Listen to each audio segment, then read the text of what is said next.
So last week we did solving equations where you do the inverse operation to get your final answer. So today we're going to do solving one-step inequalities. Luckily, it's pretty much the same exact thing. The only difference is that you have to graph your answer when you're done and that you're going to have an inequality symbol instead of an equation symbol.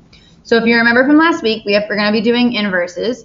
So the inverse of adding is subtracting. It's just the opposite operation. The inverse of multiplying is dividing. So once you have these inverses kind of like memorized and you got them good, know what the opposites are, the rest is pretty simple. So we're going to solve inequalities the same way we solve equations. Find the side with the variable. This time the middle of your problem is wherever the inequality symbol is. Whatever is happening to the variable, do the inverse to technically both sides, but you're really doing the math on the other side. Keep the inequality symbol and graph your solution. So for this example, it says x plus 7 is greater than 18. Find the center of the problem. There's the center. It's where the inequality symbol is. The variable is on the left. So instead of adding 7, we're going to do subtracting 7. Oops. Okay. This isn't going to happen. So we'll do it the other way. So instead of adding 7, we're going to subtract 7. I'll just draw it. It's easier.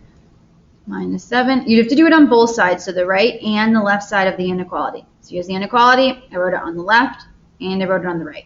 The side with the variable, in this case the left side, those two numbers are always going to cross out. That's the whole point of the inverse operation, is to get the variable by itself.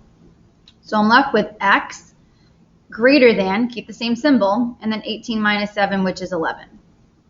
So x is any number in the planet bigger than 11. So like 11.2, 10,000, 897. So there's millions of answers, an infinite amount actually, and that's why you have to graph your solution.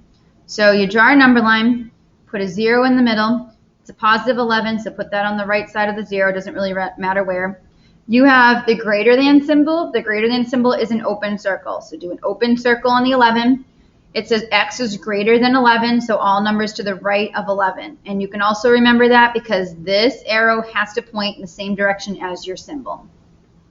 Okay, for this one, x divided by 4 is less than or equal to 10. So I'm finding my center of the problem, which is my inequality symbol. The variable is on the left. Opposite of dividing by 4 is multiplying by 4. So I'm going to do a times 4 on both sides of the problem. The side with the variable, these two 4s are going to cross out. Again, that's the entire point. So I am left with x, the inequality symbol that they already gave us, less than or equal to, and then 10 times 4 is 40. So that's my answer, and because x can be 40 or any number less than 40, we have to graph it. So I'm going to put a 0 in the middle, 40 just somewhere on the right. This time we have a less than or equal to symbol. So because it has part of an equal symbol, you color in the dot. So that's called the closed dot. The less than or equal to symbol points to the left, so we draw an arrow pointing to the left. Okay, so that would be your graph, and that is how you solve it. So literally the only difference between this and equations is that you have to do the one extra step of graphing your results and that you have an inequality in the middle instead of an equation symbol. Okay, so try these, and you're going to do the practice problems that were left for you, but this is how you would do it.